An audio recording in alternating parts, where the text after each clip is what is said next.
Hey, what is up, everyone? Today we got a pretty unique story. It's narrated by Frederick Surrey. Get cozy and watch till the end, guys. The silence before battle carries its own weight, a pressure that builds in the moments between awareness and action. In these precious seconds when psychic warriors prepare their minds and bodies for the coming storm, there exists a clarity that few mortals will ever know, a crystalline focus that transforms uncertainty into absolute purpose. Imagine standing on the edge of a world whose name you might not even know, your silver armor gleaming under an alien sun whose light feels wrong against your enhanced senses, knowing with perfect certainty that beyond the horizon waits not merely an enemy, but a tide of green fury so vast it seems to defy comprehension. The ground trembles with their approach. The air itself seems to thicken with anticipation of violence. But this is the reality that faces the Grey Knights when they confront an orc army in full battle cry.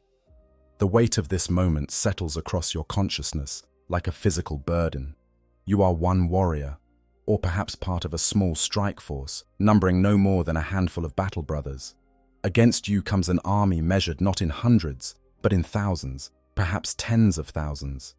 The disparity in numbers would break the will of lesser warriors before the first shot was ever fired. But you are not a lesser warrior. You are a Grey Knight, and your preparation for this moment began decades ago when you first set foot on Titan's surface as a frightened aspirant.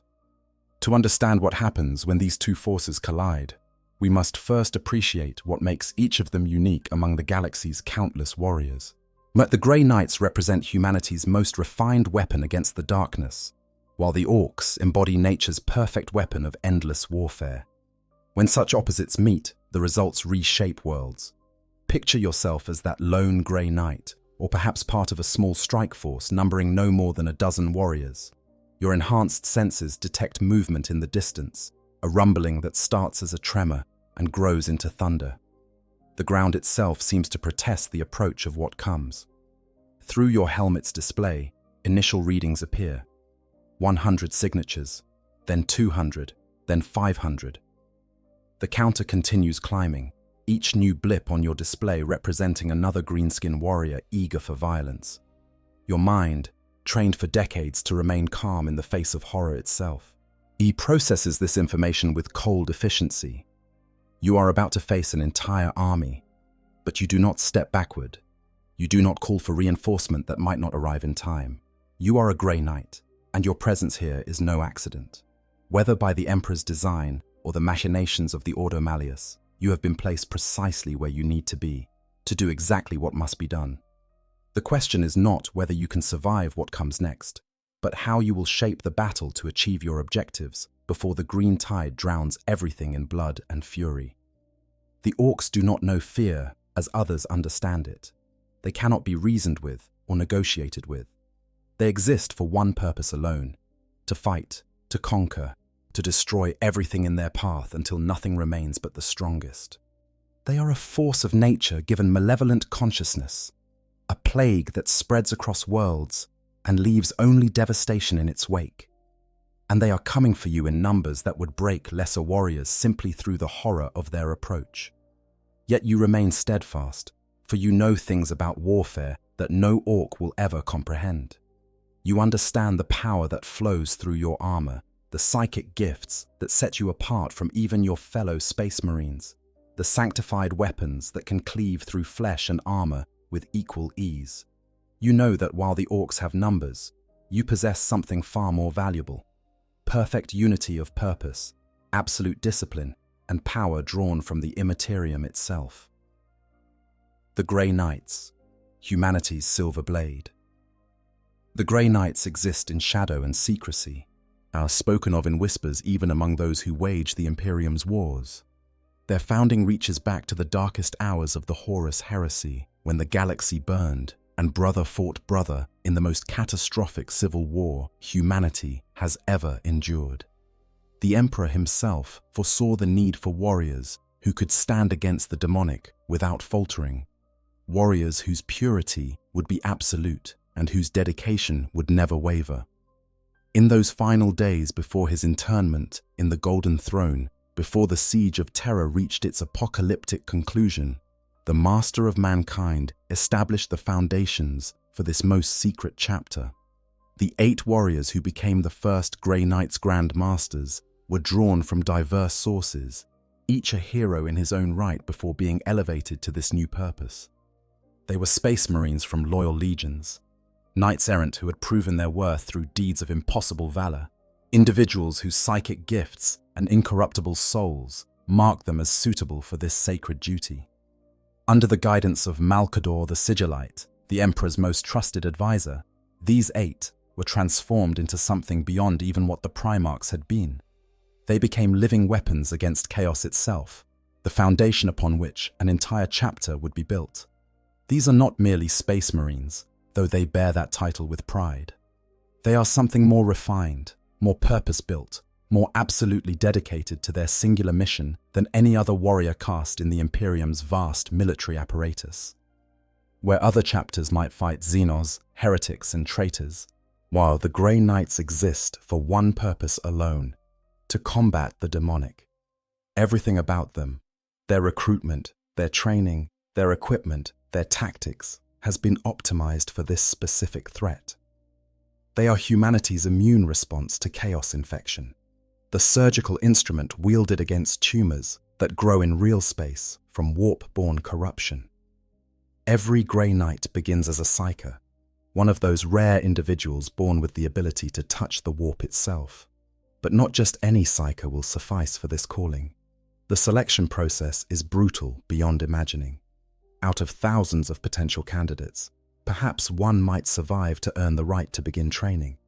And training itself claims more lives than any battle, for the Grey Knights accept nothing less than absolute perfection from their aspirants.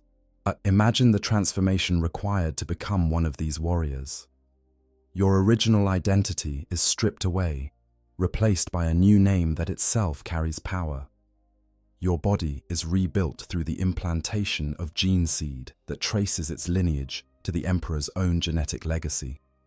Silver purity seals are embedded beneath your skin, covering your entire body in wards against the warp's corruption. Your mind is honed through decades of mental conditioning, learning prayers and rituals that can banish demons, studying the true names of entities that lesser mortals cannot even speak without risking madness. The Grey Knights possess knowledge that the Inquisition itself keeps locked away from all but the most trusted servants. They know the 8 forbidden names of the Chaos Gods, whilst they understand the geometries that demons use to manifest in real space. They can speak the words of banishment that send even the mightiest demon princes screaming back into the warp. This knowledge would drive unprepared minds into gibbering insanity, but the Grey Knights wield it with clinical precision, treating it as the tool it is rather than the horror others perceive. Their purity is absolute. In all the millennia since their founding, not a single Grey Knight has ever fallen to chaos. This record stands unmatched by any other organization in the Imperium, more impressive than even the stalwart Adeptus Custodes. The reasons for this immunity to corruption remain subjects of speculation even among the Inquisition's most learned scholars. Some attribute it to their gene seed's unique properties. Others believe it lies in their training and mental conditioning. The truth likely encompasses all these factors and more, creating warriors whose souls are fundamentally anathema to the entities they hunt. When a Grey Knight walks onto a battlefield, reality itself seems to recoil from the power they carry. Their psychic presence blazes like a beacon in the warp, a light so bright that demons flee from its touch. They move with the enhanced speed and strength common to all space marines, but layered atop this physical prowess is psychic might that can reshape the battlefield. A Grey Knight can channel energy through their armor to create shields that turn aside demonic claws. They can project their consciousness across vast distances to coordinate with distant allies. They can peer into possible futures to anticipate enemy movements before they occur. But perhaps most importantly, every Grey Knight is a warrior first and foremost. Their combat training encompasses weapons techniques passed down through 10,000 years of warfare. They master not just the standard arms of the Adeptus Astartes, but specialized equipment designed specifically for their mission. Each movement in battle serves a purpose, each strike calculated for maximum efficiency. They waste no energy on displays of rage or unnecessary brutality. They are instruments of destruction wielded with surgical precision. The chapter organizes itself into brotherhoods, each led by a Grand Master, and typically numbering around 100 battle brothers. These brotherhoods specialize in different aspects of warfare. Though all maintain the core competencies required of demon hunters, some excel at teleportation assaults, materializing directly into the heart of enemy formations.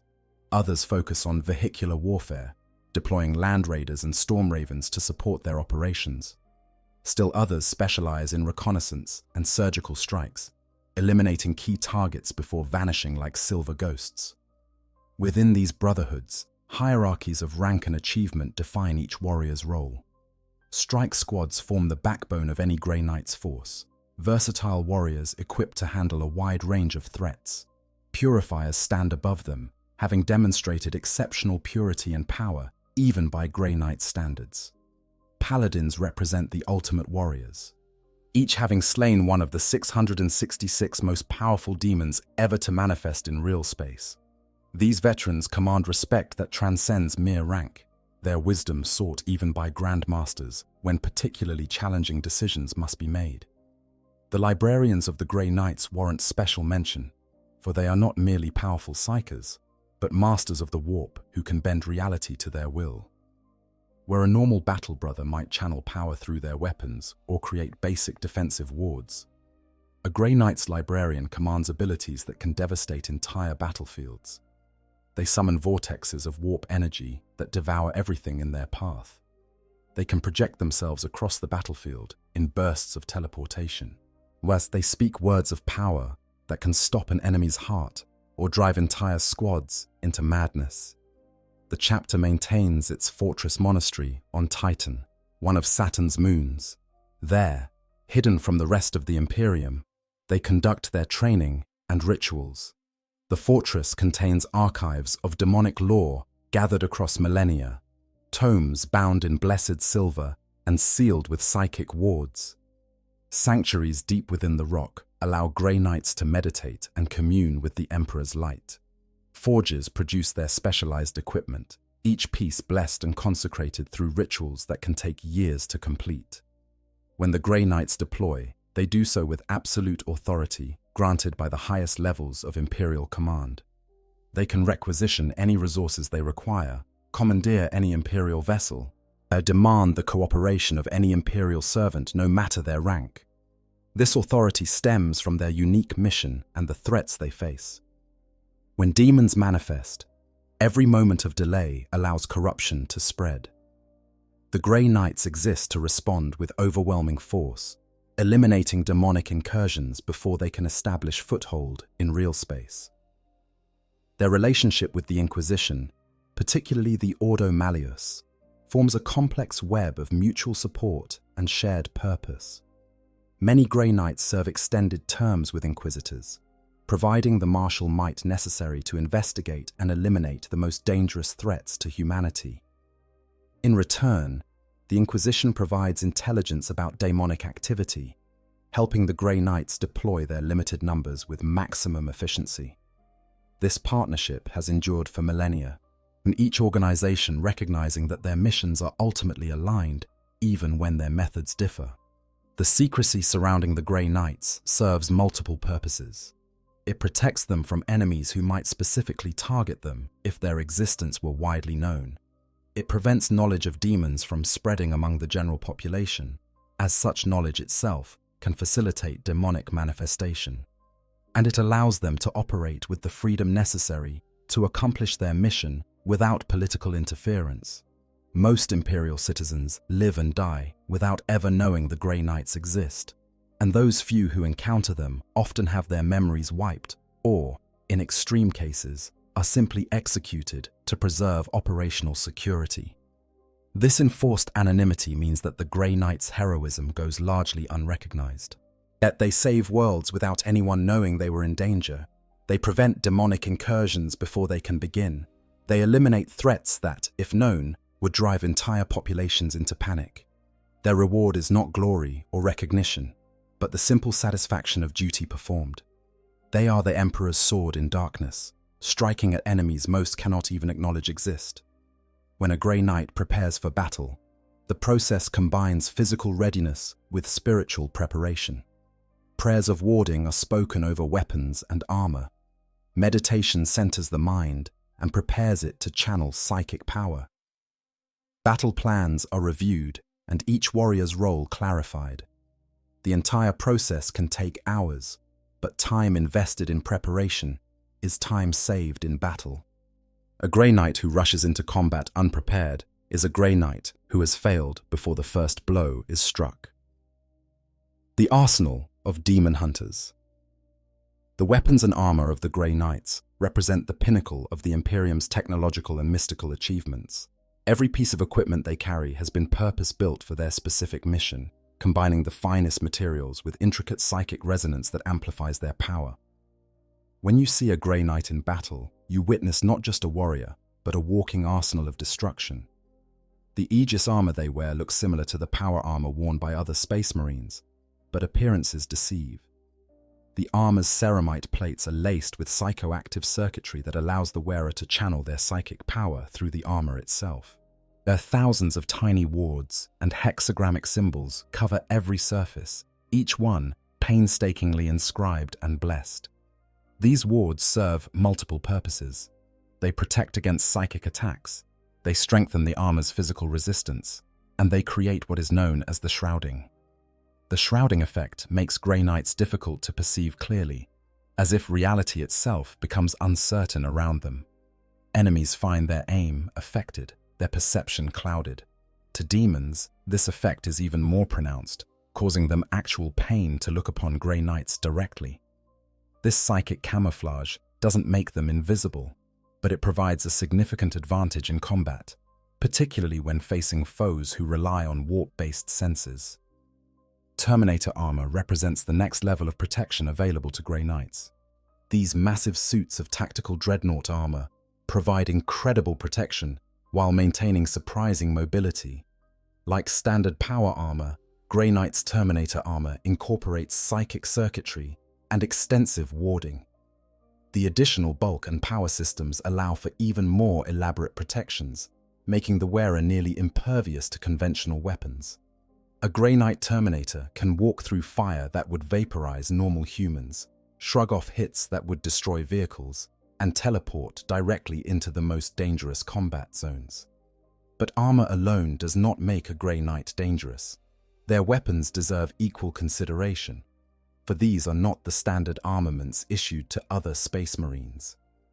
Every Grey Knight carries a Nemesis Force weapon, as a blade or bludgeon that channels psychic energy along its edge to devastating effect. These weapons come in several configurations, each with specific tactical applications. The Nemesis Force Sword represents the most versatile option, a blade that combines excellent armor penetration with psychic killing power. When a Grey Knight strikes with this weapon, they channel their psychic might through the blade itself, allowing it to cleave through armor and flesh, while simultaneously attacking the target's soul.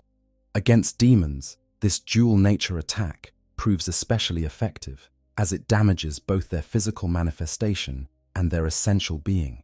Nemesis Force halberds provide additional reach with their long hafts, allowing Grey Knights to strike enemies before they can retaliate. The silver and iron blades mounted on these weapons have carved through countless foes over millennia of warfare. The additional length proves particularly valuable when facing enemies with greater size or reach, letting skilled warriors exploit their superior technique to maintain distance while delivering killing blows. Nemesis Demon hammers sacrifice finesse for raw, crushing power.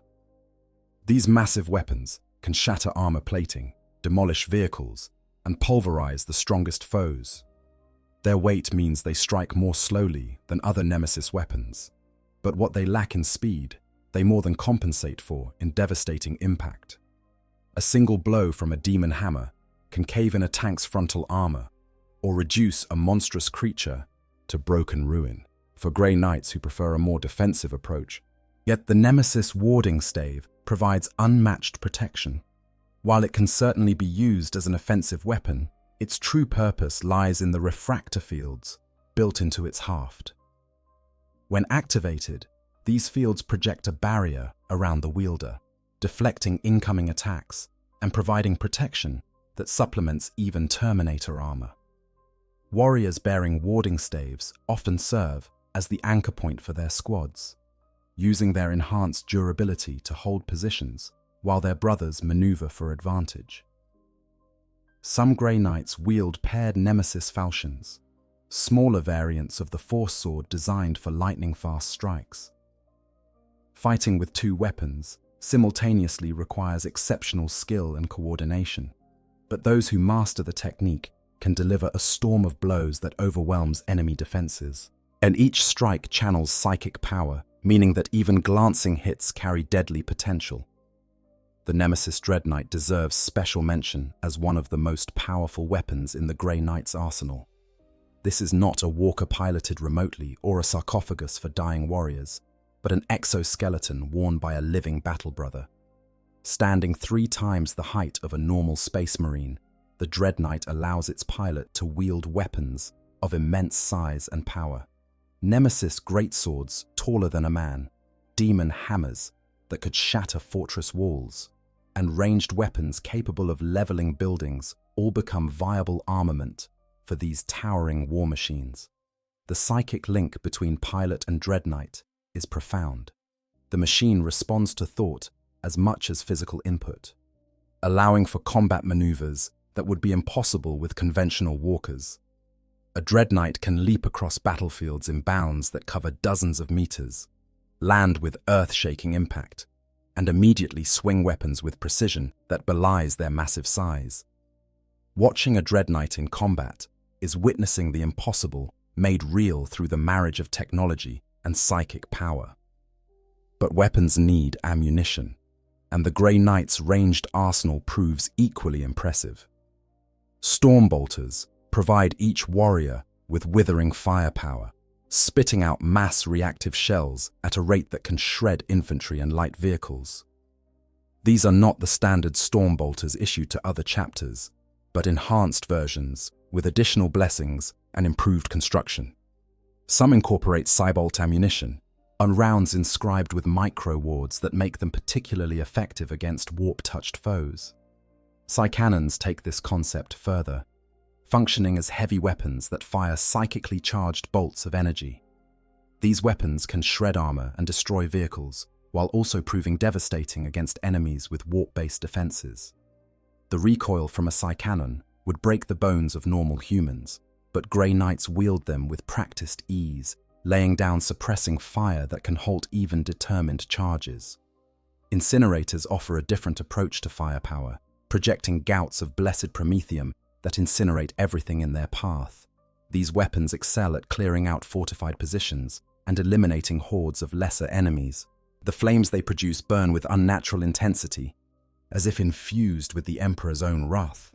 Against demons, incinerators prove especially effective, as the sanctified fire attacks them on multiple levels simultaneously.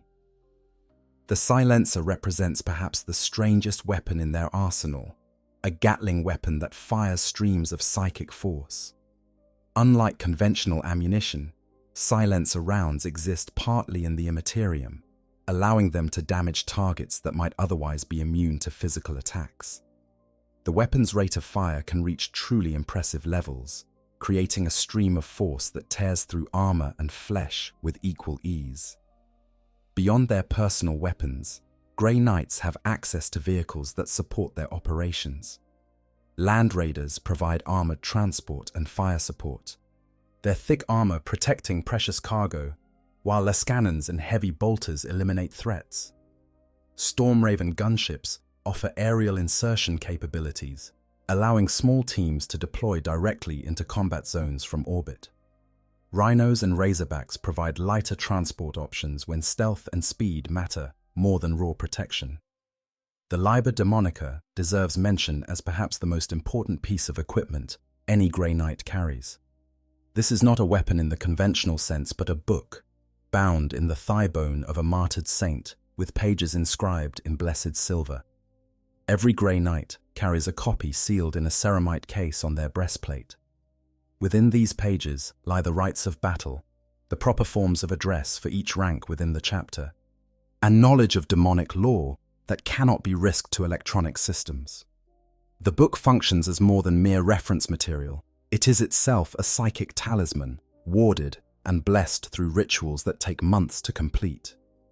Merely carrying the Liber Demonica provides some protection against warp-based attacks, adding another layer to the Grey Knight's already formidable defenses. In desperate moments, a Grey Knight can draw upon the book's power more directly, channeling energy through its pages to banish demons or strengthen their own abilities. Each piece of this arsenal has been refined over millennia of warfare against the most dangerous enemies imaginable. Every design choice reflects lessons learned through blood and sacrifice. When you face a Grey Knight in battle, you face the culmination of 10,000 years of anti-demon warfare distilled into a single warrior. Their equipment doesn't just kill, it annihilates, leaving nothing that could corrupt or contaminate the battlefield. Understanding the Orc menace. To properly appreciate what happens when Grey Knights face an Orc army, we must understand exactly what makes Orcs such a persistent and dangerous threat to the Imperium. At first glance, they might seem like simple brutes, crude Xenos, who rely on overwhelming numbers and primitive weapons. This assessment, while containing elements of truth, dangerously underestimates the greenskin menace. Orcs are not natural creatures in any conventional sense. 60 million years ago, an ancient race known as the Old Ones engineered them as weapons for a galaxy-spanning war. The original Krork, as they were called, stood as tall as buildings and wielded technology that would shame the Adeptus Mechanicus. While modern Orcs have degraded from those primordial warriors, they retain the essential elements that made their ancestors so effective: perfect biological engineering designed solely for warfare. The most striking feature of Orc physiology is its hybrid nature, combining fungal and animal characteristics in ways that defy conventional biology and represent engineering far beyond anything the Imperium currently possesses. 60 million years of genetic drift have degraded some of the original Krork's sophistication, but the fundamental design remains brilliant in its brutal simplicity. Their green skin contains chlorophyll in remarkable concentrations, yet allowing them to photosynthesize nutrients from sunlight and dramatically reduce their dependence on conventional food sources. This means an Orc army doesn't need the elaborate supply chains that cripple human military operations. As long as they have sunlight, Orcs can sustain themselves indefinitely, making them nearly impossible to defeat through siege warfare or strategic interdiction of supplies.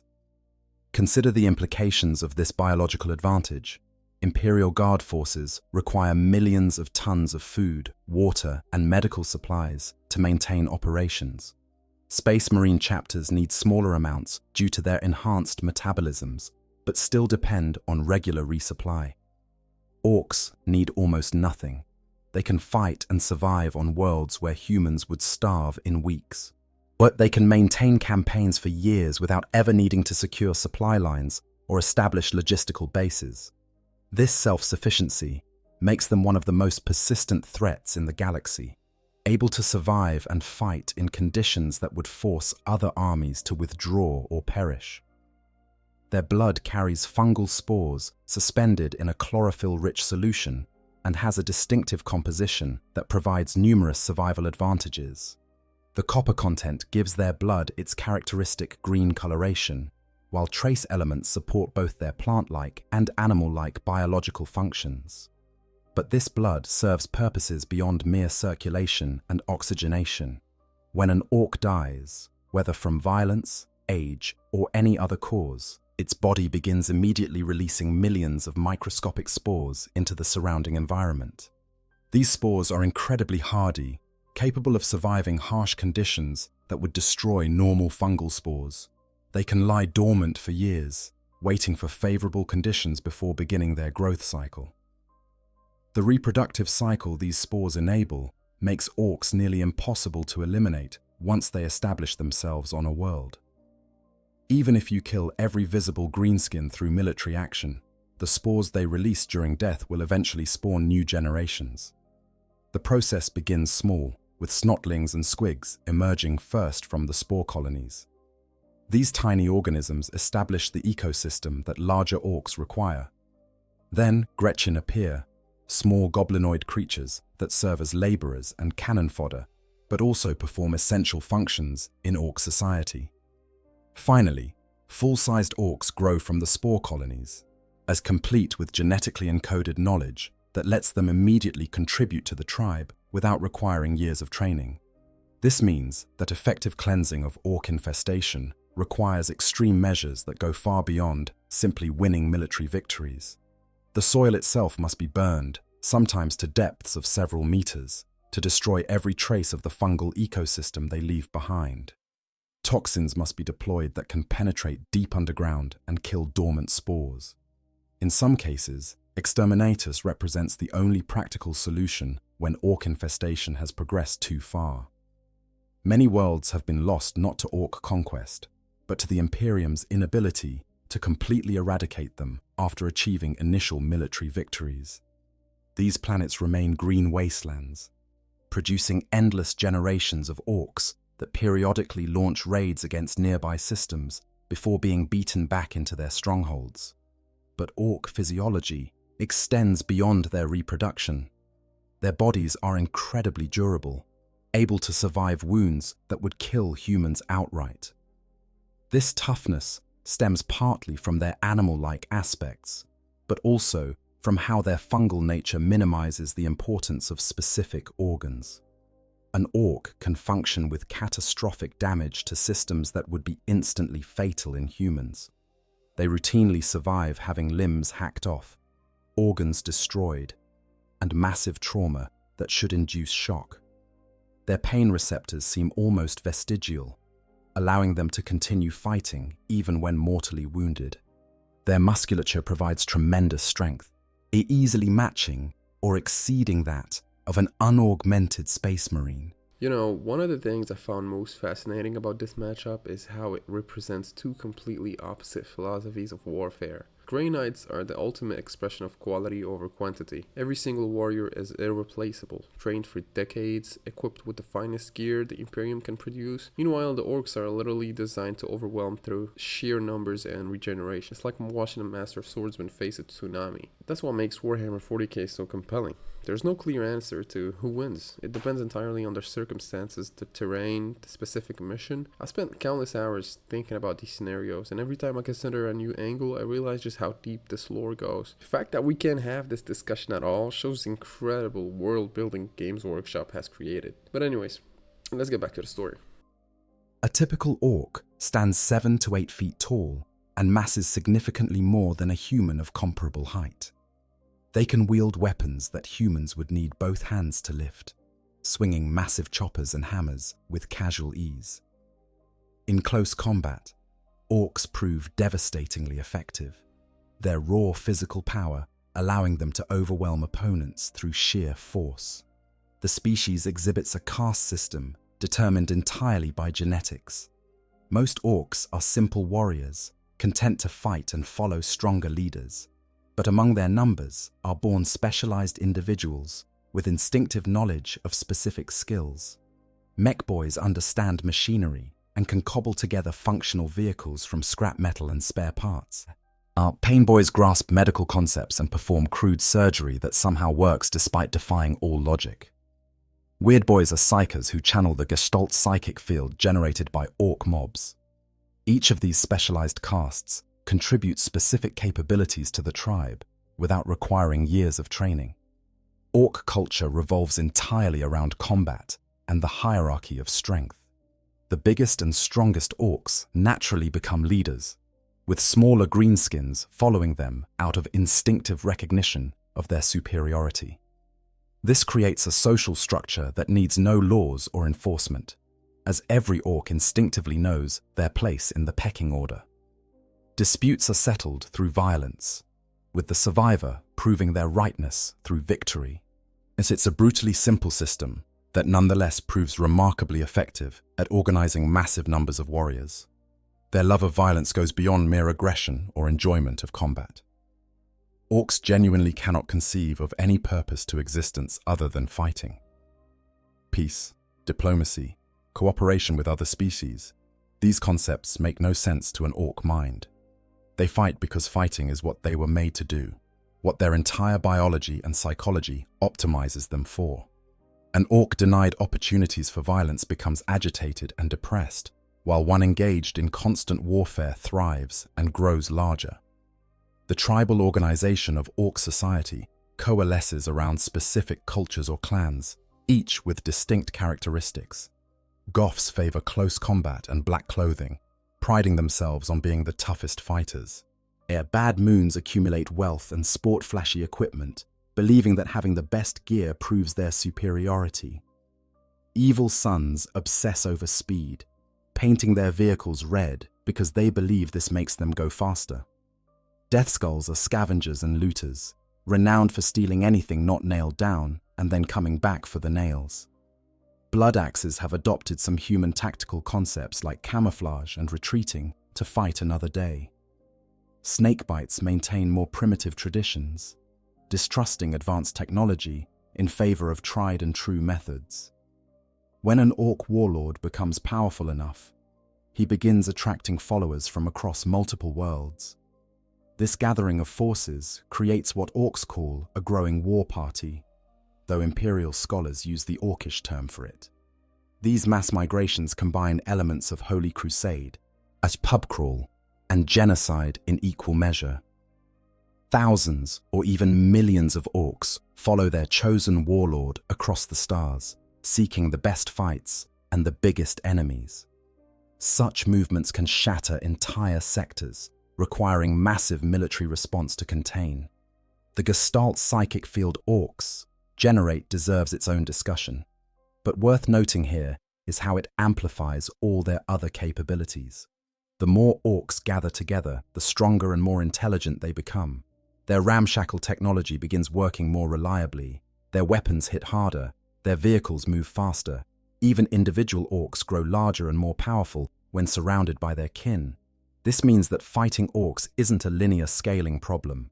An army of 1,000 orcs is not 10 times more dangerous than an army of 100, but exponentially more threatening due to the synergistic effects of their Gestalt field. Their technology reflects their unique psychology and the support provided by their psychic field. To human eyes, orc vehicles and weapons look like they shouldn't function. Engines lack proper fuel lines. Weapons have insufficient structural support. Vehicles are welded together from incompatible parts. Yet somehow, through a combination of mechboy cunning and the subtle influence of the Gestalt field, these contraptions work. A rocket launcher held together by wire and hope will still fire. A truck with 4 different engine types somehow achieves impressive speed. A power claw cobbled together from farm equipment and scrap metal will still tear through armor plating. But this has led to some debate about whether orc technology functions through engineering or collective belief. The truth appears to lie somewhere in between. Their technology does work through identifiable mechanical principles, but those principles are far cruder and less refined than anything the Adeptus Mechanicus would accept.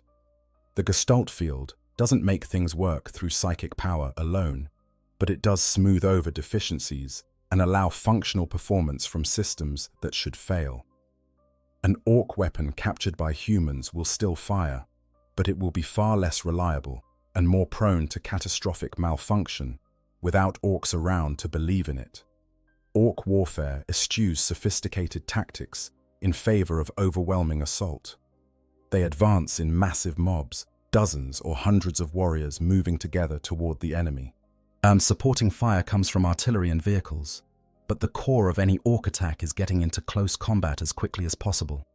They charge with reckless abandon, believing that the biggest fight will produce the best outcome regardless of casualties. This approach proves surprisingly effective, as few enemies can maintain defensive cohesion when thousands of screaming greenskins crash into their lines. Their number advantage cannot be overstated. Where a company of Space Marines might number 100 warriors, an Orc tribe of comparable military strength could field tens of thousands of warriors. A full-scale invasion might see millions of Orcs deployed across a planet. They spawn so quickly and naturally that every battle, win or lose, produces more Orcs through the spores released by casualties. While even victories against them can prove Pyrrhic, as the ecosystem left behind will spawn new generations to renew the conflict. Understanding all this context is essential to grasping what happens when Grey Knights face an Orc army. These are not the mindless beasts some Imperial propaganda depicts. They are weapons of war perfected over millions of years, purpose-built for endless conflict, and empowered by psychic abilities they barely comprehend. They are durable, numerous, aggressive, and literally incapable of giving up. They represent a threat that has endured since before humanity reached the stars, and they will likely outlast humanity's time in the galaxy.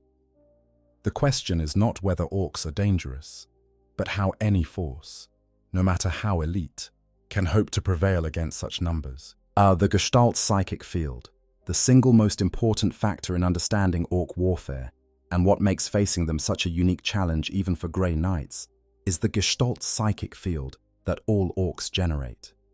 This phenomenon represents one of the most unusual applications of warp power in the galaxy, fundamentally different from how other species interact with the Imperium. Individual Orcs are not psykers in the conventional sense. They cannot consciously manipulate warp energy or cast spells through will alone. Yet collectively, Orcs generate a psychic presence of staggering power. Every greenskin contributes to this field unconsciously, their fundamental nature as living weapons creating resonance in the warp. When enough Orcs gather together, this field becomes strong enough to affect reality itself in measurable ways. The Gestalt field's most obvious effect is how it empowers Orc technology.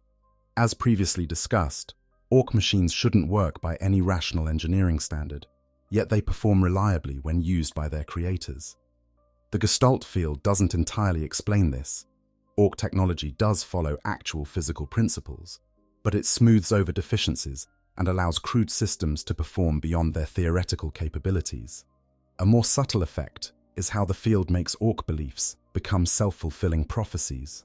Orcs believe that red vehicles go faster. In any other context, this would be mere superstition, but when enough Orcs believe it, their collective psychic power makes it true.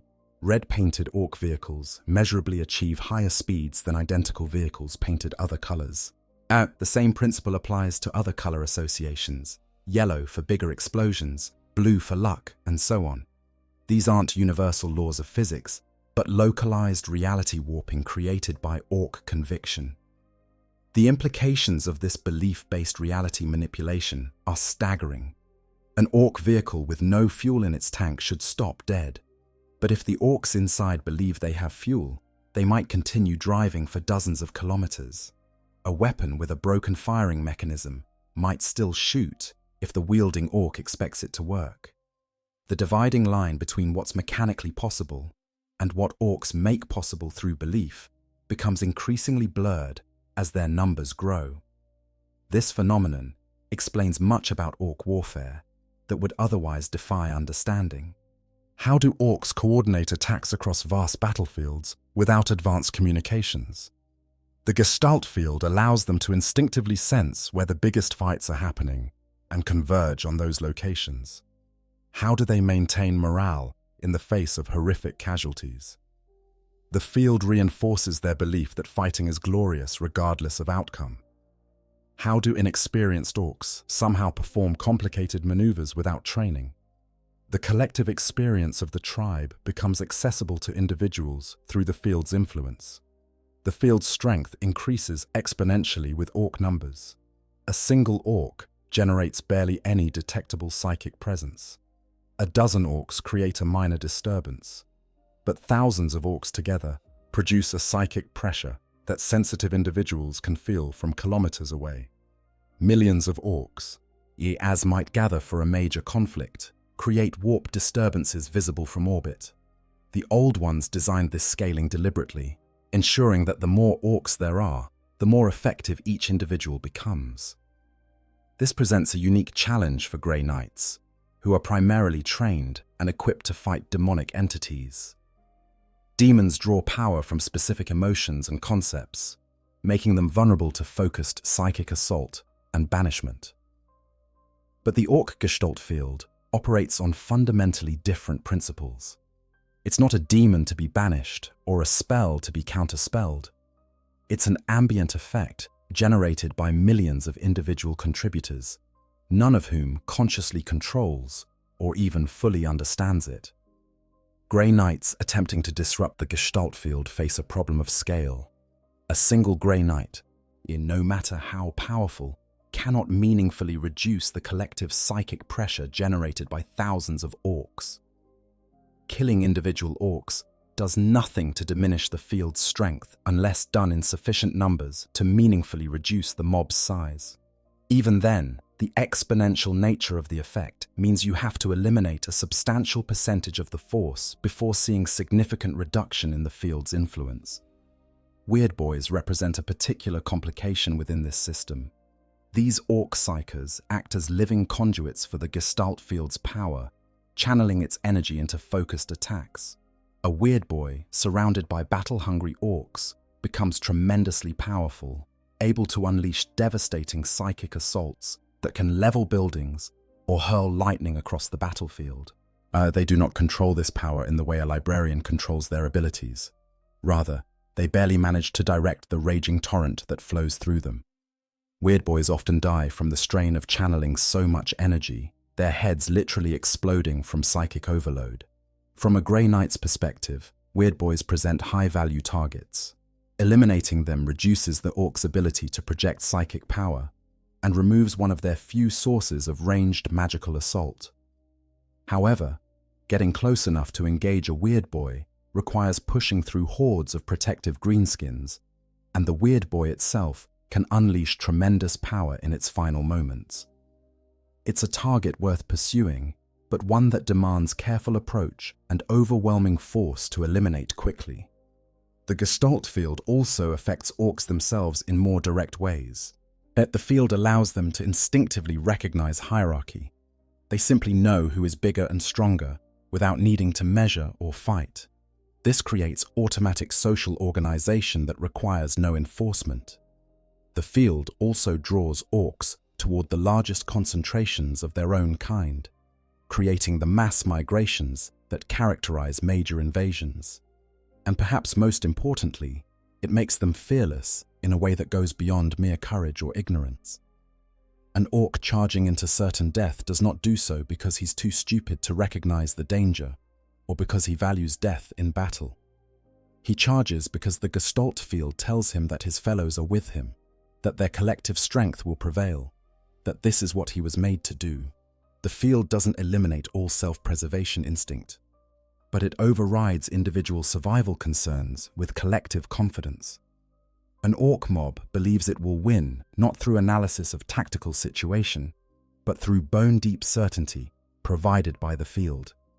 For Grey Knights, this presents psychological warfare challenges. You cannot break orc morale through demonstrations of superior firepower. You cannot sow discord by eliminating leaders as new ones immediately emerge. You cannot inspire fear through displays of psychic might, as the Gestalt field insulates individual orcs from such concerns.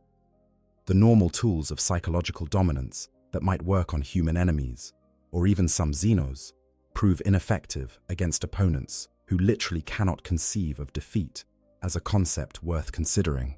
The field does have weaknesses that skilled warriors can exploit. It requires concentration of forces to reach its maximum effect. Orc mobs separated from the main force become noticeably less effective, their technology more prone to failure, their confidence less absolute. The field also seems to have limited range, meaning that eliminating orcs on the periphery of a formation does gradually weaken the whole even if the core remains intact. And most importantly, the field enhances what orcs already are rather than fundamentally changing their nature. They remain crude, direct, and predictable in their tactics. The Old One's design ensured the Gestalt field would only benefit orcs in combat situations. It doesn't make them better administrators or craftsmen or scientists.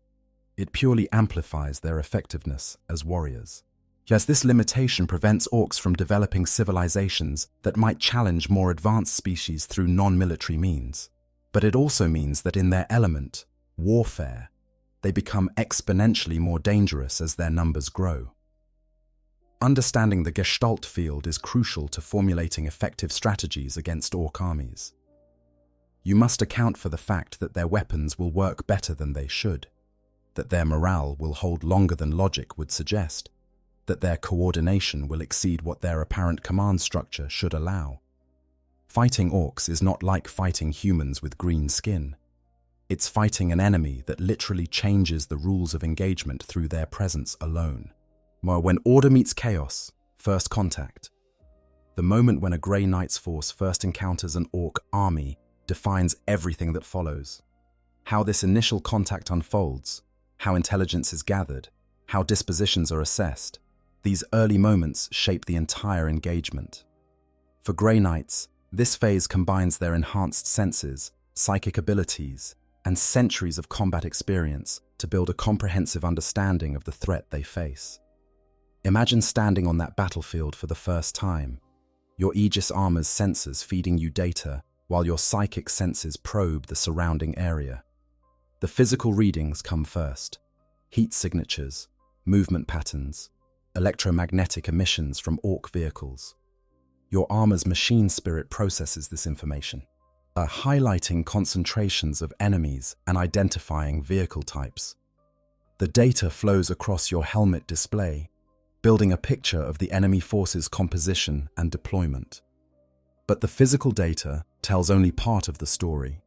Your psychic senses detect something far more disturbing: a growing pressure in the warp, a roiling green presence that seems to pulse with violent intent. This is not the focused malevolence of a demon or the calculated menace of a chaos sorcerer.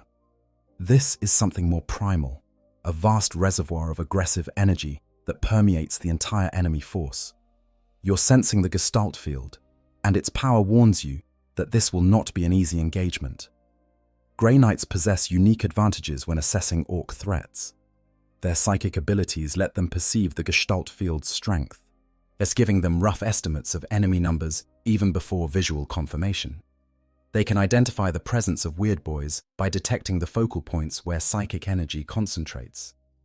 Their experience fighting countless enemies across countless worlds helps them quickly categorize the threat level and formulate initial tactical assessments.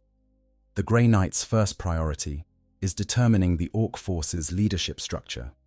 Who commands this army? Is it led by a warlord of significant power or merely a collection of independent mobs temporarily unified? The answer matters tremendously. A force led by a true warlord represents a more coordinated threat, capable of executing strategic plans and maintaining coherent operations. Multiple independent leaders might generate a more chaotic battle, but also create opportunities for exploitation as different mobs compete for glory. Identifying the orc clan or clans present also provides valuable intelligence. Goths favor close combat and will charge recklessly, making them predictable but dangerous in melee. Bad Moons field more advanced equipment and heavier firepower, requiring more cautious approach. Evil Suns move with incredible speed on their red-painted vehicles, necessitating preparation for highly mobile warfare. Each clan has characteristics that inform tactical planning. The Grey Knights must also assess the composition of the orc force. How many basic warriors do they face? What vehicle support do the orcs possess? Are there knobs in mega armor providing heavy assault capabilities? Do they have artillery that will need to be neutralized? Are there signs of looted Imperial equipment that might present unique challenges? Each element affects how the engagement should be conducted. During this assessment phase, Grey Knights operate with careful discipline. They do not reveal their presence prematurely. They do not engage unless tactically necessary. They gather intelligence through observation, sensor sweeps, and psychic scanning. The shrouding effect that makes them difficult to perceive helps immensely during this phase, allowing them to observe enemy movements without drawing attention. Communication between Grey Knights during this phase is handled through a combination of vox communication and psychic communion. Brothers can share impressions and observations instantly through mental contact, bypassing the limitations of radio communication. A brother captain or grandmaster leading the force receives all this information and synthesizes it into a comprehensive tactical picture. Decisions are made with full knowledge of the situation, every variable accounted for before committing to action. The Grey Knight's objectives also require clarification at this stage. Are they here to eliminate the entire Orc force, or merely to achieve a specific mission objective? Must they hold territory, or can they operate with complete tactical flexibility? Are there Imperial forces that need to be protected or evacuated? Understanding the mission parameters helps determine which tactical approaches are viable. One critical assessment concerns the terrain itself. Orc infestations leave distinctive marks on the landscape. Crude fortifications cobbled together from scrap metal and salvaged materials. Vehicle tracks and the detritus of large forces on the move. Burn marks from engine exhausts and weapons testing. The very air might smell of promethium and orc musk. These environmental factors all provide intelligence about how long the orcs have been present and how entrenched they've become. The Grey Knights also consider extraction and reinforcement possibilities. Can they call for support if the situation deteriorates? Are there landing zones where storm ravens could deploy additional forces? If retreat becomes necessary, what routes remain viable? These questions get addressed before engagement begins, ensuring that even worst-case scenarios have planned responses. During this assessment phase, the orcs are typically aware that something is wrong but unsure what. Their instincts tell them enemies are nearby. The Gestalt field warns them of hostile presence, but the shrouding makes it difficult for them to pinpoint exactly where the threat lies or how many enemies they face. This creates an opportunity window where Grey Knights can observe without yet being attacked.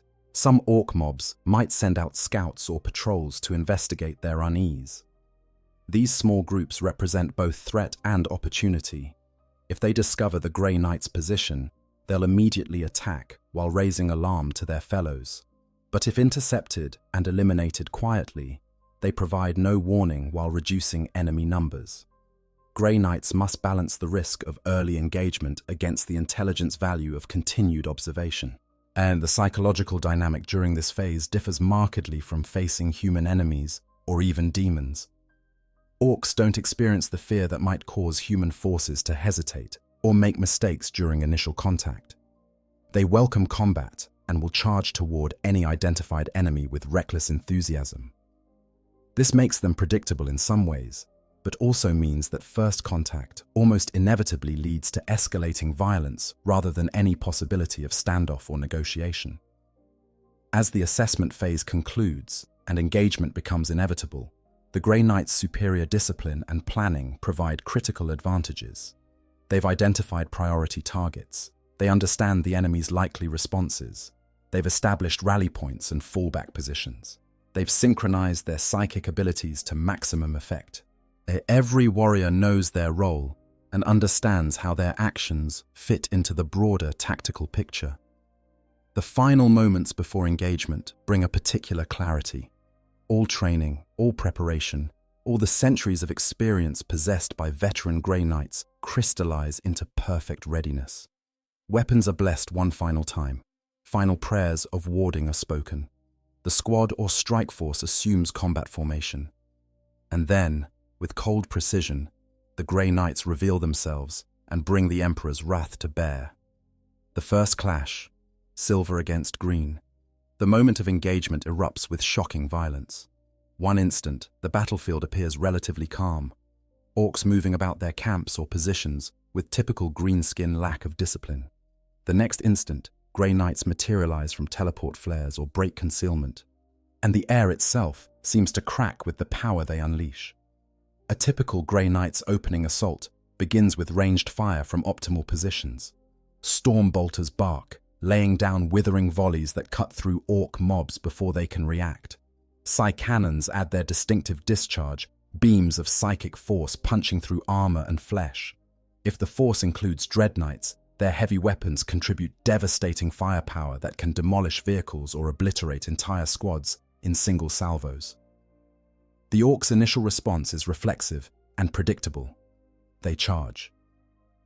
Within seconds of the first Grey Knight's shots, dozens or hundreds of orcs are running toward the source of fire, bellowing war cries and waving their weapons. This plays directly into Grey Knight's tactical doctrine. The orcs' aggression makes them predictable, as their charge bringing them into carefully prepared kill zones where overlapping fields of fire can inflict maximum casualties. But this is where numbers begin to matter. Even with superhuman accuracy and powerful weapons, Grey Knights can only kill so many orcs per second, and the orcs keep coming. For every greenskin that falls, 2 more sprint forward to take its place. The mass of bodies creates its own momentum, a green tide that surges toward the Grey Knight's position with terrifying speed. The psychic aspect of the battle becomes immediately apparent. Every Grey Knight continuously channels power through their Aegis armor, maintaining the protective fields that deflect incoming fire. They focus their mental strength, preparing to unleash the powers they've mastered through decades of training. Whilst the Gestalt field, emanating from the orc mob, presses against their consciousness like oppressive heat, making psychic actions more difficult but far from impossible. Grey Knights excel at target prioritization, and the opening moments of battle are no exception. Weird boys become priority targets if identified, though eliminating them before they can unleash psychic attacks requires precise fire from multiple sources. Orc vehicles, particularly those carrying mobs of warriors or mounting heavy weapons, warrant early attention. Knobs in mega armor and other elite orcs get marked for engagement by terminators or other heavy assault elements. The range closes with alarming speed.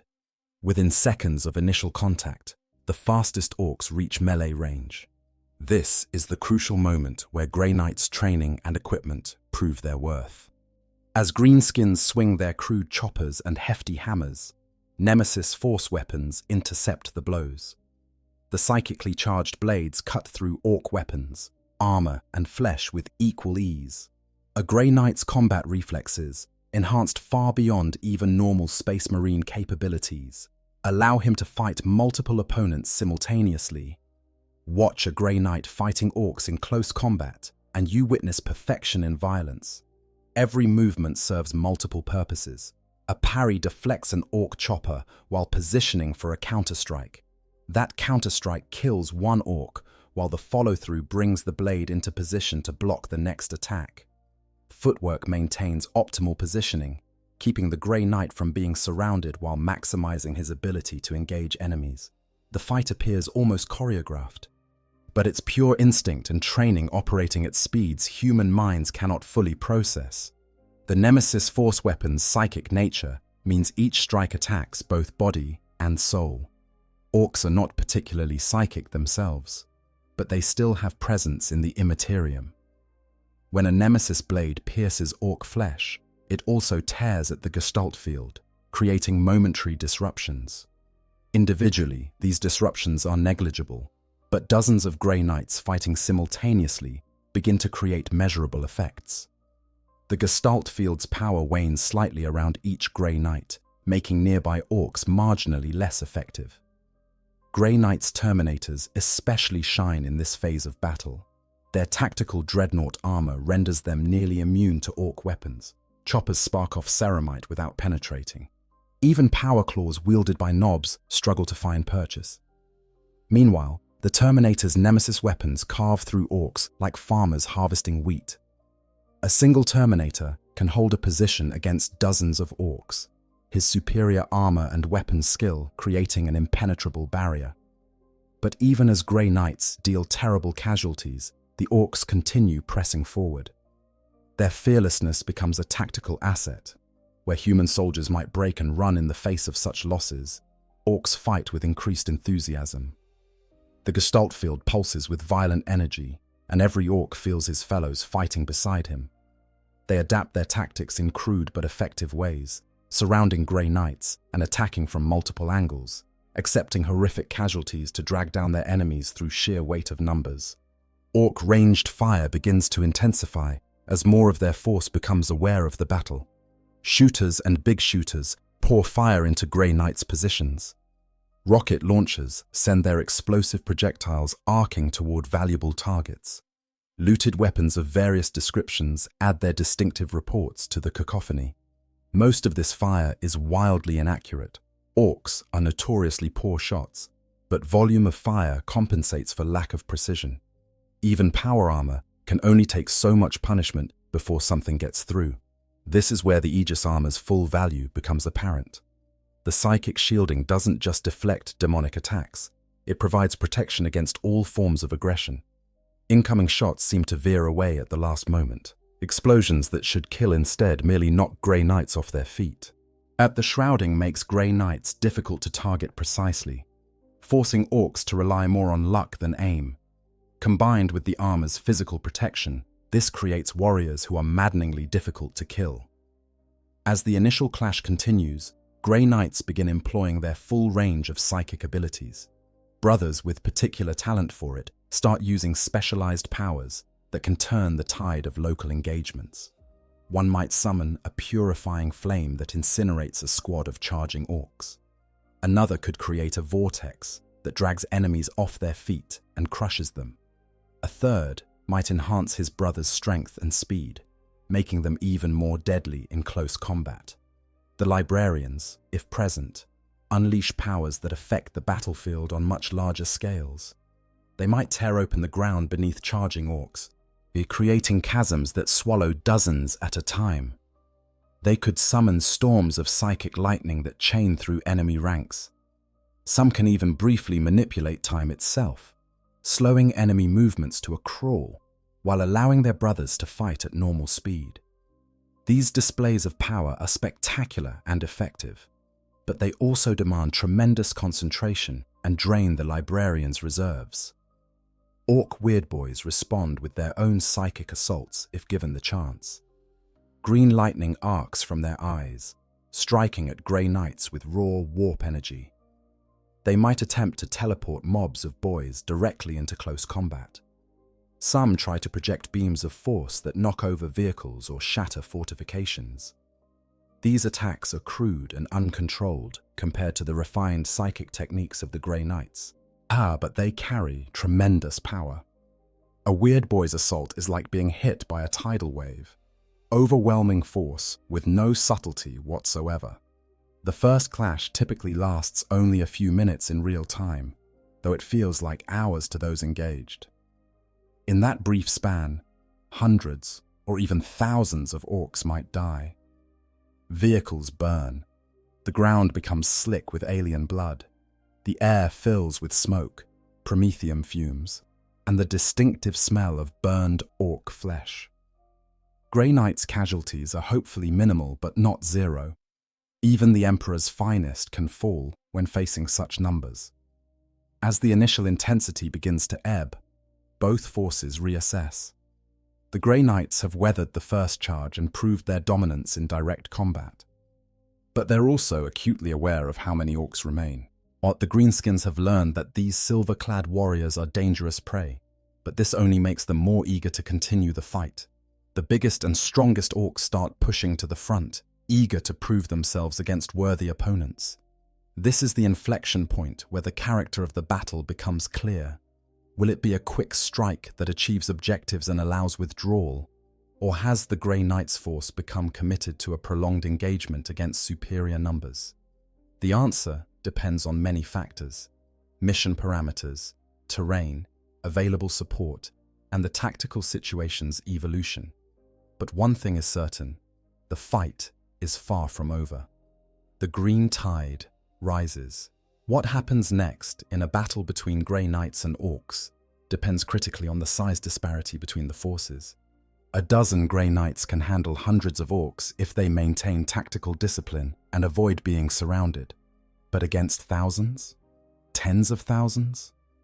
At some point, numerical advantage becomes overwhelming, no matter how skilled or powerful the defenders might be. The Orcs' response to their initial losses follows predictable patterns shaped by their fundamental nature. Seeing their fellows cut down by superior warriors doesn't discourage them, it excites them. The Gestalt field transmits enthusiasm for battle, making every Orc eager to join what's clearly a proper fight. Mobs that were previously occupied with other tasks abandon those activities and converge on the Grey Knight's position. The green tide swells as more and more greenskins arrive to participate. From a Grey Knight's perspective, this influx of enemies transforms the tactical situation. What began as a manageable engagement against the Orcs' vanguard elements now escalates into a desperate battle against a constantly growing force. Every Orc killed is replaced by 2 more. The Gestalt field strengthens as numbers increase, making the remaining Orcs marginally more effective. Even perfect killing efficiency cannot keep pace with such reinforcement.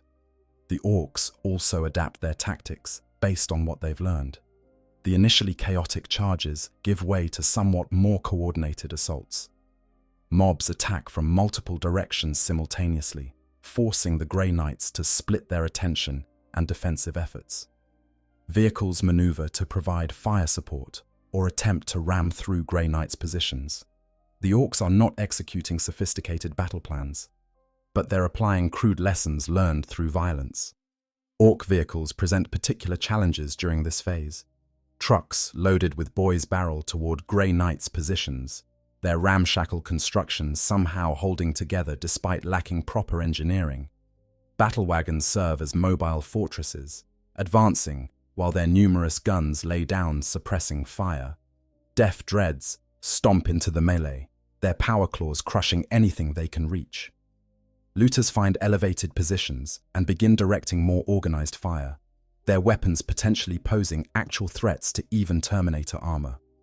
The Grey Knights must now fight on multiple levels simultaneously. Close combat continues as Orcs press into melee range, requiring constant vigilance and perfect weapon work to avoid being overwhelmed. Ranged threats demand attention, forcing warriors to identify and eliminate shooters before they can inflict serious casualties. Vehicles must be dealt with through focused anti-armor fire or close-range assault. All this while maintaining psychic defenses against weird boy attacks and managing ammunition expenditure. Ammunition becomes a real concern during extended engagements. Stormbolters carry ample ammunition, but not infinite supplies. When magazines run dry, warriors must reload under combat conditions, a few seconds of vulnerability that must be covered by their brothers. Psy-cannon power cells have finite charges. Even Nemesis force weapons, which require no ammunition, drain the wielder's psychic reserves with each activation of their full power. The terrain plays an increasingly important role as the battle develops. Grey Knights seek defensible positions that allow them to concentrate firepower and limit the directions from which Orcs can attack. Ruins provide cover while constraining enemy movement. Higher ground offers fields of fire that multiply the effectiveness of ranged weapons. Choke points funnel the green tide into kill zones where carefully positioned Grey Knights can inflict maximum casualties. But terrain also constrains the Grey Knights themselves. Once they commit to defending a position, their mobility becomes limited. They cannot simply withdraw without exposing themselves to attack during the retreat. If the Orcs concentrate overwhelming force against their defensive line, the Grey Knights face the choice between holding to the last or attempting a fighting withdrawal that risks turning into a rout. Yet the psychological pressure intensifies during this phase. Grey Knights possess discipline and faith that make them effectively immune to normal morale concerns. But even they can recognize when a tactical situation deteriorates beyond salvage. The question becomes whether their mission can be accomplished before that point arrives, or whether they need to prioritize their own survival to fight another day. Communication with any supporting elements becomes crucial. If other Imperial forces are present, coordinating their actions with the Grey Knights' efforts can multiply effectiveness. Artillery fire directed by Grey Knight spotters can devastate Orc concentrations. Air support from Imperial Navy or Space Marine aircraft can eliminate key targets or provide extraction capabilities. Even simple communication of intelligence about orc movements helps broader strategic planning. The orcs, meanwhile, are having the time of their lives. This is exactly the kind of fight they exist for, a proper scrap against enemies who fight back effectively. The biggest knobs push to the front, eager to test themselves against these silver-armored warriors. Warlords bellow orders, or rather threats and exhortations, that drive their mobs to greater efforts. The Gestalt field pulses with violent enthusiasm, making every orc feel like they're part of something glorious.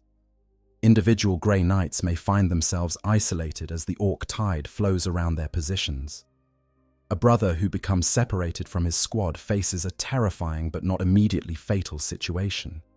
His armor and weapons still make him vastly superior to any individual orc, but surrounded by dozens or hundreds of enemies, even a Grey Knight's skill has limits. He must fight his way back to his brothers or hold position and pray they break through to him. Acts of individual heroism become necessary and common during this phase. A brother might charge into a mob to eliminate a weird boy before it can unleash a devastating attack. A Justicar might hold a crucial choke point alone while his squad repositions. A Terminator might plant himself in the path of an onrushing battle wagon, destroying it through sheer determination and perfectly placed attacks. These moments of exceptional valor are not anomalies, but necessary responses to tactical requirements. The Grey Knight's psychic abilities become increasingly important as conventional approaches show limitations. Squad-level powers that enhance strength or speed allow warriors to fight beyond their already superhuman capabilities. Defensive powers create barriers that turn aside orc assaults. Offensive powers strike down enemies beyond the reach of bolters and blades. The warp becomes both battleground and weapon, with Grey Knights channeling its power with expert precision. Grey Knights librarians earn their place during these desperate moments. Their greater psychic power lets them affect larger areas and deal with more numerous enemies. A librarian might summon a psychic storm that sweeps through orc ranks, causing hearts to explode and minds to burn out.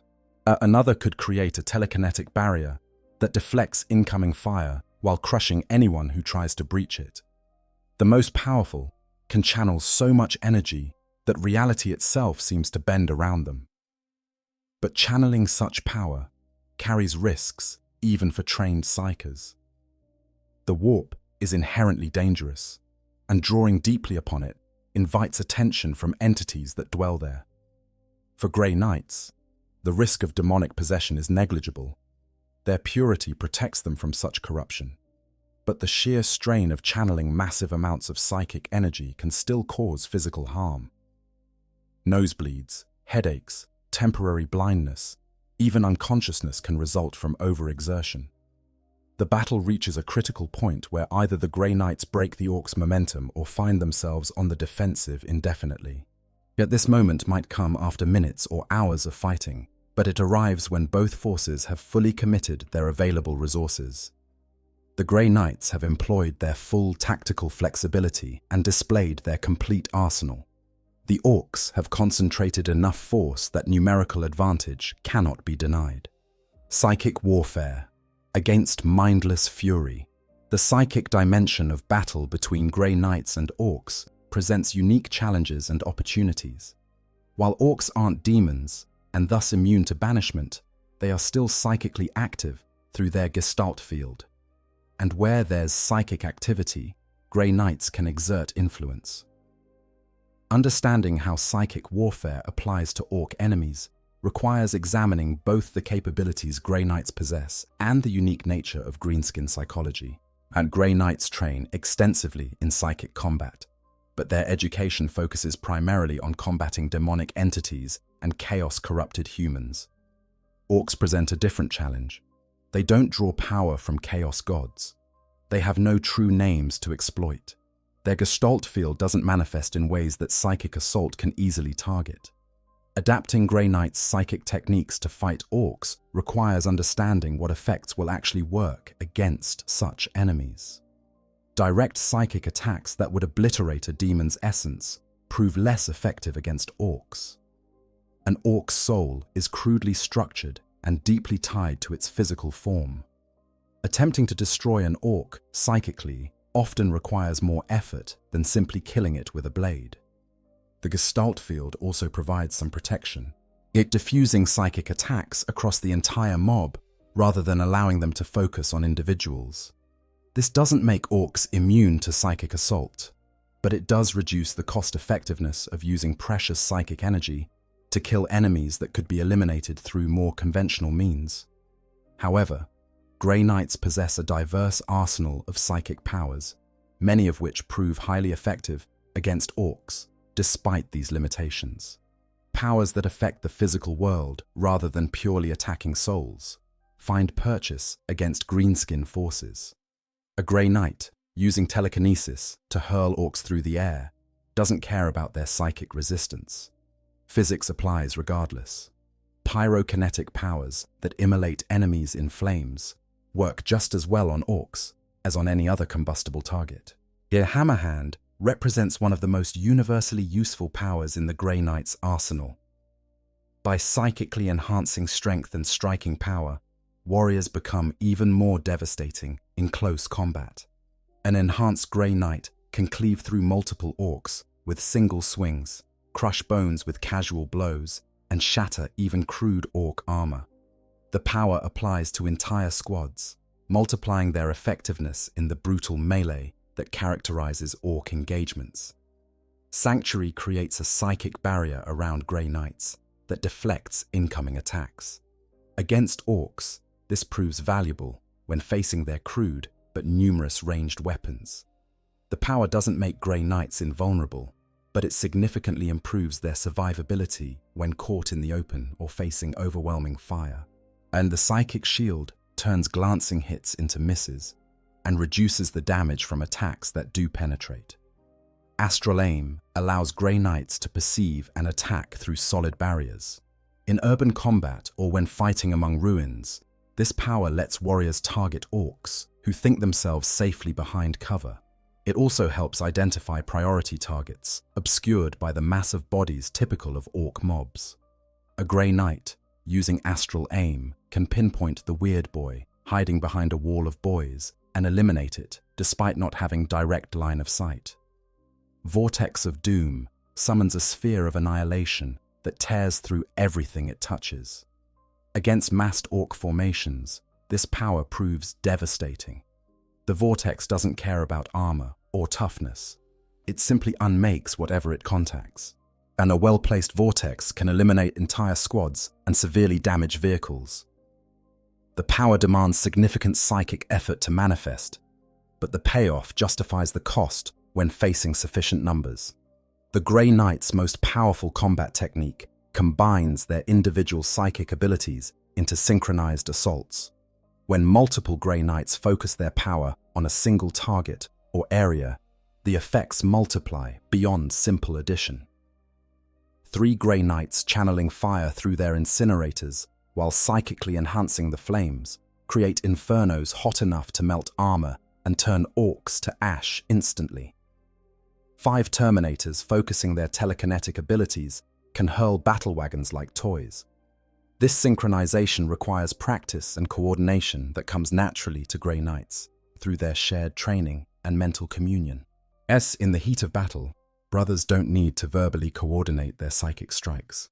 They feel each other's intentions through their limited telepathic link and adjust their own actions accordingly. This intuitive cooperation means that Grey Knight squads function more like a single organism with multiple bodies than a collection of individuals. The shrouding effect that all Grey Knights generate also plays a role in psychic warfare against orcs. While it doesn't directly harm enemies, it significantly disrupts their ability to target effectively. Orc shooters find their aim affected, their bullets somehow veering away from targets they should have hit. Charging orcs swing at positions where Grey Knights were a moment before. The effect compounds with numbers. as a full squad generating the shrouding becomes remarkably difficult to engage effectively. Against Weird Boys specifically, Grey Knights possess both advantages and challenges. They can sense Weird Boys through their psychic presence, making them easy to locate even in the chaos of battle. Their mental disciplines allow them to resist Weird Boy attacks that would devastate normal humans. But Weird Boys channel such enormous amounts of raw power that they can overwhelm even prepared defenses. A Weird Boy's assault is like being hit by a psychic avalanche. You can brace for it, you can try to deflect it, but you're still getting hit by tremendous force. The recommended tactical approach against Weird Boys combines psychic defense with conventional weapons, and Grey Knights use their mental strength to blunt the Weird Boys' attacks while directing focused fire to eliminate the target before it can fully unleash its power. This requires rapid target identification and excellent communication, but it's far more reliable than attempting purely psychic duels with enemies who draw upon the Gestalt field for effectively unlimited power. Grey Knights librarians deserve special attention in the context of fighting orcs. Their greater psychic strength lets them affect battles on strategic rather than tactical scales. A librarian might summon storms that disrupt orc communications and navigation. Another could project illusions that confuse enemy forces about the Grey Knight's true numbers and positions. Some can even manipulate probability itself, subtly adjusting the flow of battle to favor their brothers. The librarian power called Purge Soul proves particularly effective against orc leadership. While it struggles to outright kill tough orc warlords through psychic force alone, it can severely weaken them, causing disorientation and pain that reduces their combat effectiveness. A warlord affected by Purge Soul becomes easier prey for conventional attacks, allowing Grey Knights to decapitate orc leadership more efficiently. Gate of Infinity provides a tactical mobility that proves invaluable against numerous enemies. A librarian can teleport his squad across the battlefield, allowing them to rapidly redeploy to threatened sectors or disengage from untenable positions. Against orcs, this mobility prevents encirclement and lets Grey Knights dictate engagement terms rather than being forced into disadvantageous positions by enemy numbers. Might of Titan enhances warriors beyond even their already superhuman capabilities. Grey Knights under this power's effects can match orc warlords strength for strength, enabling them to kill with single blows what would normally require multiple attacks. In sustained close combat against waves of orcs, this force multiplication can mean the difference between being overwhelmed and maintaining defensive integrity. The psychic warfare dimension also includes psychological effects, though these work differently on orcs than on other enemies. Grey Knights cannot inspire terror in orcs through psychic pressure the way they might against humans. But they can disrupt the Gestalt field on local levels, creating zones where orcs feel disconnected from their fellows. This doesn't make orcs afraid, but it does make them slightly less effective and more prone to confusion. The effect is subtle but real, and it accumulates across extended engagements. Grey Knights also employ defensive psychic techniques continuously throughout battle. They maintain mental shields that protect against psychic assault. They keep their thoughts disciplined to prevent any possibility of corruption or manipulation. They remain alert for psychic threats beyond the obvious, as orcs occasionally attract demonic attention through their violence and the Gestalt field's warp presence. A Grey Knight who lets their guard down might find themselves facing both orcs and demonic entities drawn by the spiritual turbulence of battle. The cumulative effect of Grey Knight's psychic warfare capabilities transforms them from merely skilled warriors into supernatural forces on the battlefield. They hit harder, move faster, survive longer, and kill more effectively than any purely physical combatant could manage. Against orcs, these advantages partially offset the numerical disparity. They're not sufficient to guarantee victory, but they're absolutely necessary to have any hope of success. The battle's crucible. As the battle between Grey Knights and an orc army continues past its initial phases, as it enters what military historians might call the crucible, the period of sustained combat where every advantage gets tested and every weakness exploited. This is where the theoretical capabilities of both forces meet the harsh realities of prolonged warfare. For Grey Knights, this phase demands everything they possess: skill, power, faith, and determination. The sheer physicality of fighting orcs for extended periods cannot be overstated. Even for superhuman warriors in power armor, swinging weapons repeatedly for hours generates fatigue. Grey Knights possess enhanced endurance beyond normal Space Marines, but they're not immune to exhaustion. Every parry, every strike, every movement in combat requires energy. As hours pass, that energy debt accumulates. Warriors who began the battle at peak efficiency gradually slow, at their reflexes still superhuman, but no longer operating at absolute perfection. Orc pressure remains relentless throughout this phase. They don't tire in the conventional sense. Their physiology and the Gestalt field's psychological effects keep them fighting with undiminished enthusiasm. New mobs continue arriving to replace those slaughtered earlier. The green tide never truly recedes. At best, it maintains consistent levels. At worst, it continues swelling. Grey Knights must maintain their defense without respite, without opportunity to truly rest or recover. Ammunition concerns become acute during prolonged engagements. Storm bolters, psy-cannons, and other ranged weapons have finite ammunition. Meticulous warriors track their expenditure and ration shots carefully, but eventually magazines run dry and power cells deplete. When this happens, Grey Knights must rely more heavily on their melee capabilities and psychic powers.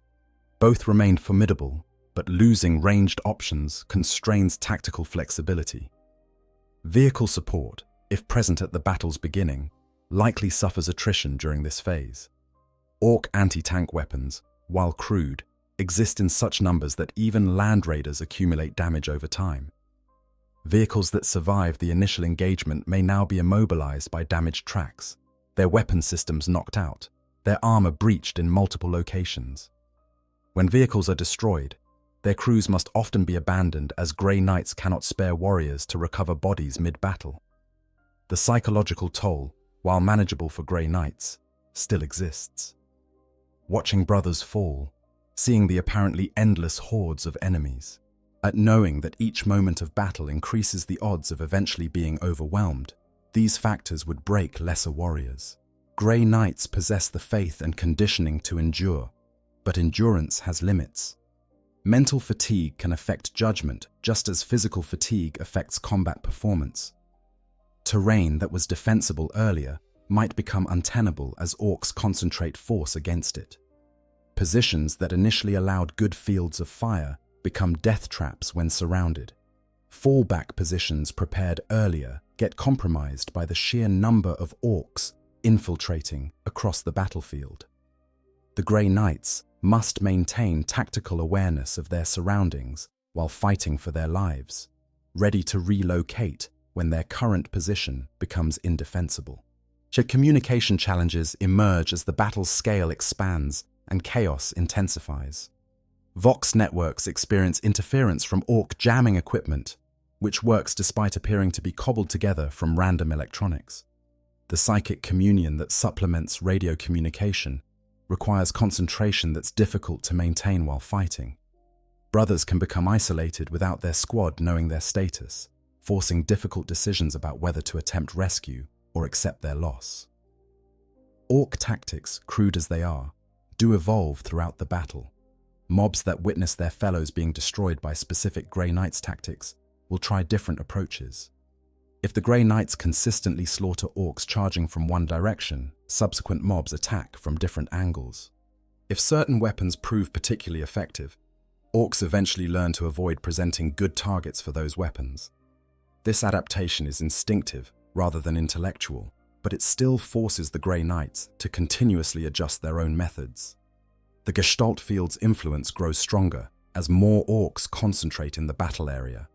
This manifests in various ways. Orc weapons that were jamming frequently begin functioning more reliably. Vehicles that should have broken down somehow keep running. Individual orcs fight with slightly greater skill and coordination.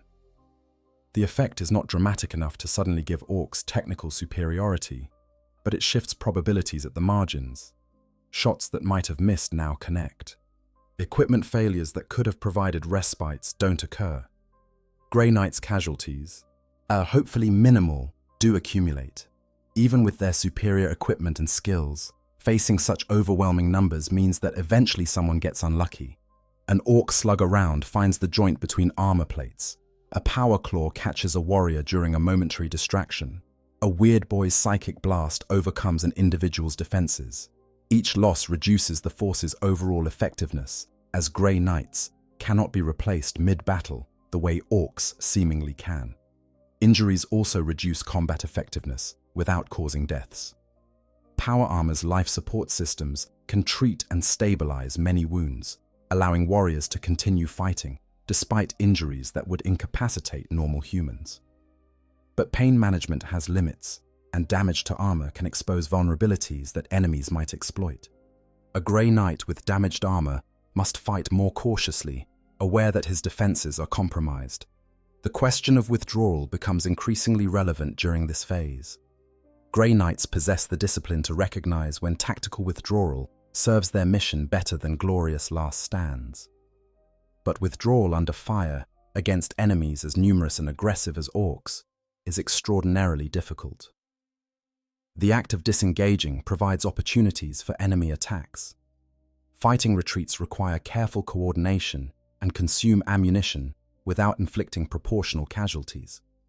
If extraction remains possible, through teleportation, air pickup, or fighting through to evacuation points, the decision of when to withdraw must balance mission requirements against force preservation.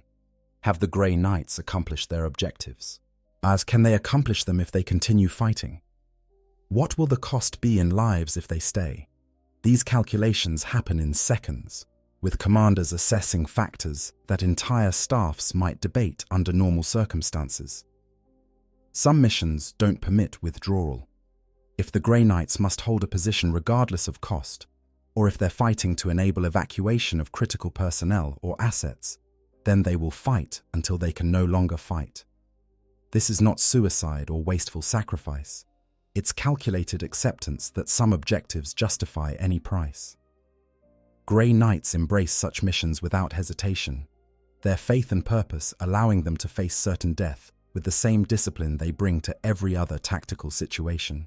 As the climax of the Crucible phase approaches when one of several conditions is met, the Grey Knights achieve their objectives and can withdraw. Their casualties mount to the point where continued combat becomes unsustainable.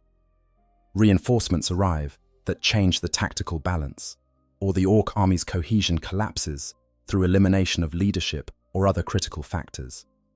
Most often, the resolution comes through achievement of objectives rather than total victory over the Orc force. For Grey Knights, fighting Orcs differs fundamentally from their primary mission of demon hunting. Demons can be banished, removed from real space through psychic power and sanctified weapons. Orcs must be killed individually, their physical bodies destroyed through conventional violence.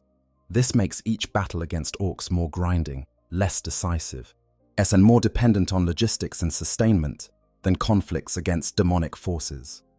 Paths to victory. Understanding how Grey Knights can achieve victory against an entire Orc army requires examining what victory means in different contexts and what paths might lead to those victories. Total annihilation of the Orc force is rarely feasible or necessary. More often, success comes through accomplishing specific objectives while surviving the attempt. Let's explore the various paths to victory and the tactics that support them. Decapitation strikes represent one of the most effective approaches when facing Orc armies. By eliminating the warlord leading the force, Grey Knights can trigger a collapse in Orc organization. Without their strongest and most intelligent leader, Orc mobs often devolve into fighting among themselves as new bosses compete for dominance. This transition from coordinated attack to internal conflict creates opportunities for withdrawal, or allows other Imperial forces to clean up the fragmented remains. Executing a decapitation strike requires identifying the warlord first, which Grey Knights accomplish through psychic scanning and tactical observation. Warlords stand out through size, equipment quality, and their tendency to position themselves where fighting is thickest. Once identified, a dedicated assault element, typically Terminators or a Dread Knight, forces through enemy lines to engage the target directly. These elite warriors possess the strength and durability to face an Orc warlord and his retinue in close combat. The challenge with decapitation lies in the warlord's defenses. He's surrounded by his strongest warriors, positioned in the safest location available, and possesses personal combat power that can challenge even Grey Knights. Success requires not just reaching the target, but killing him quickly before his bodyguard overwhelms the attackers. Teleportation strikes can bypass intervening forces, but they're risky. Teleporting into the heart of an enemy army leaves no retreat options if the assault fails. Strategic bombardment offers another path, though one rarely available to Grey Knights operating independently. If they can designate targets for orbital strikes or artillery, concentrated fire can eliminate key Orc assets. Weird boys congregating in one location become priority targets. Vehicle concentrations warrant orbital lance strikes. Large mobs packed together present optimal artillery targets. Systematic bombardment won't kill every Orc, but it can reduce their numbers to levels the Grey Knights can handle directly. Exploiting terrain and forcing the Orcs to attack disadvantageous positions creates a path to sustained defense that might eventually break enemy momentum. If Grey Knights establish positions where Orcs must funnel through kill zones, they can inflict casualties far exceeding what they'd manage in open terrain. Narrow passes, reinforced buildings, fortress walls. Any feature that constrains Orc movement and limits how many can engage simultaneously multiplies Grey Knight's effectiveness. This approach requires identifying such positions before engagement begins and having the mobility to reach them before Orcs cut off access. Once established, the defenders must maintain their position despite everything Orcs can bring against them. This means weathering artillery fire, repelling vehicle assaults, and fighting off wave after wave of infantry charges.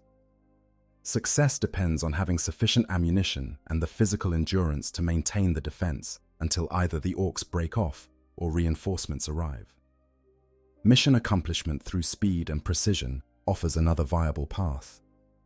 If the Grey Knight's objective is destroying a specific target, a strategic installation, a Xenos artifact the Orcs have acquired, a crucial supply depot, they can execute a rapid strike that achieves the goal before the full Orc force can respond.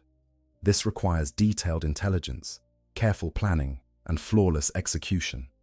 The strike force must penetrate enemy territory, accomplish the mission, and extract before being overwhelmed.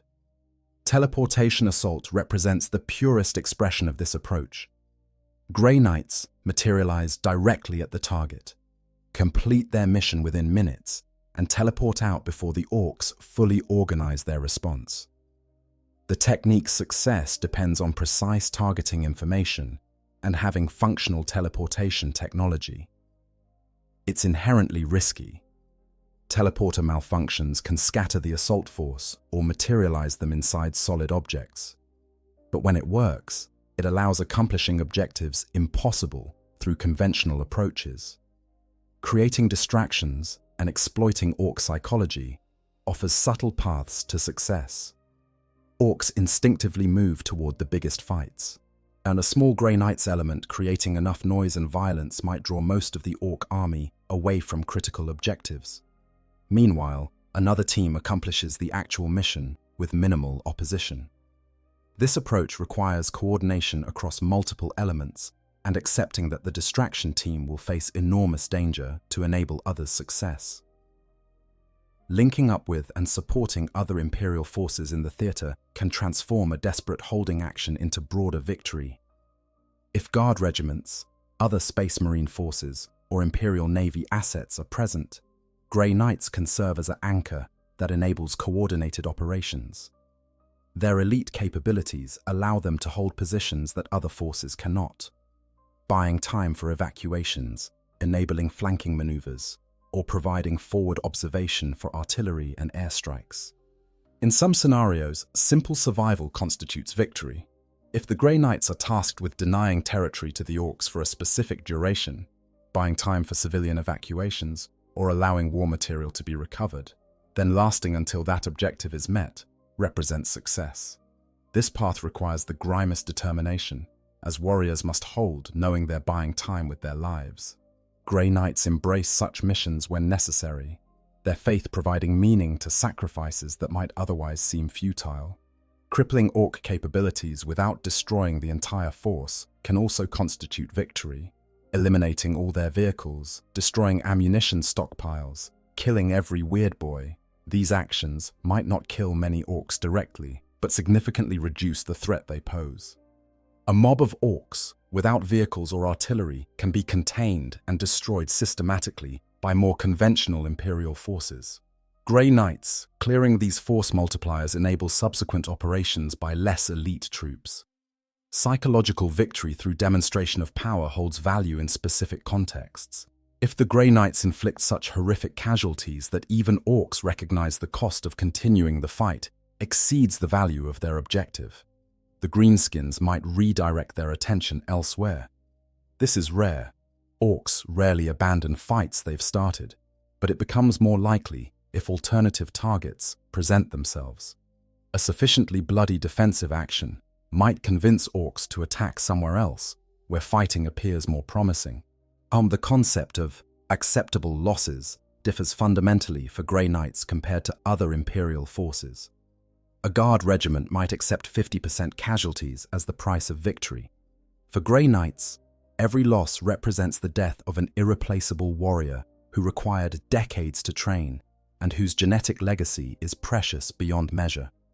Victories that cost half the strike force qualify as Pyrrhic, regardless of objectives accomplished.